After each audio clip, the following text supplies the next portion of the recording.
শুভ নববর্ষ। কেমন আছেন সবাই? নিশ্চয়ই অনেক ভালো আছেন। আমি রূপম, ছোট্ট একটা মিনি ব্লগে আপনাদের সবাইকে স্বাগত জানাচ্ছি। আজকে পহেলা বৈশাখ, যেহেতু একটু ভুল করে বাসা থেকে বের হয়ে গিয়েছিলাম। ভুল করে কেন বললাম? কারণ রাস্তাঘাটে এত মানুষজন ছিল আর রোদের অবস্থা এমন ছিল যে গরমে জীবন যা যায় অবস্থা। আজকে বাসা থেকে বের হয়ে গিয়েছিলাম চারুকলা অনুষদে। লোকজ সংস্কৃতির ধারাগুলো অনেকদিন পরে দেখলাম, ভীষণ ভালো লাগলো। কিন্তু খুবই খারাপ লাগছিল, গরম, মানুষজন। আসলে বহুদিন পরে মনে হয় এত মানুষ রাস্তায় বের হয়েছে।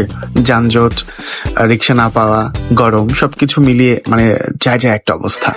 আর এই যে চারুকলা অনুষদে এত মানুষ রঙিন কাপড় পরে বের হয়েছে।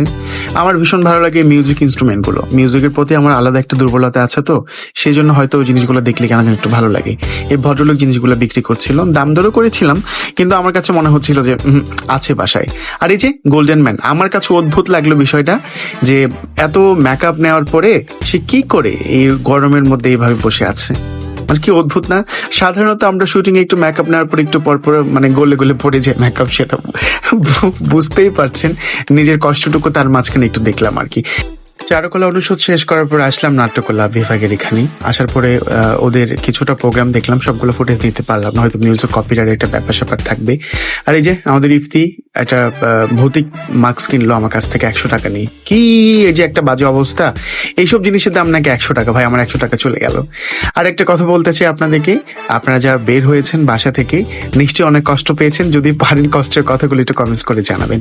আহারে শৈশব, এগুলো দেখলে না কেন যেন শৈশবের কথা মনে পড়ে যায়। আমার এলাকা, ছোটবেলায় হচ্ছে বাড়ি থেকে 10 টাকা লাগতো হতো অটো ভাড়া। সেই এলাকাটা আমরা হেঁটে হেঁটে চলে যেতাম বন্ধু বান্ধব মিলে মেলা করার জন্য। হ্যাঁ, কি সুন্দর শৈশব। তারপরে চলে আসলাম মেট্রো রেলে।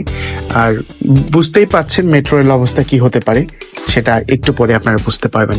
দাঁড়িয়ে থাকলে মেট্রো রেলের জন্য, যেহেতু মেট্রো কার্ড ছিল, লাইন ধরে দাঁড়িয়ে হচ্ছে টিকিট নিতে হয় নাই।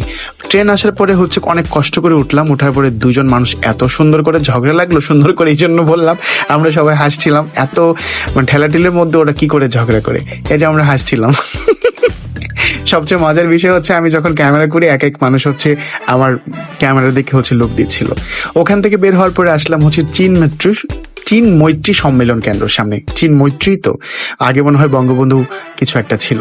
এখানে আসার পরে অনেক অনেক কষ্ট করে ঢুকলাম। আসলে আমার ঢোকার ইচ্ছা ছিল না, ইফতির আহাজারিতে আমাকে এখানে ঢুকতে হলো। ঢোকার পরে এই যে 30-60 টাকা দিয়ে আমি টিকিট কেটে ভেতরে ঢুকলাম, কিন্তু বিশ্বাস করেন ভাই, আমার 60টা টাকাই জ্বলে গেল।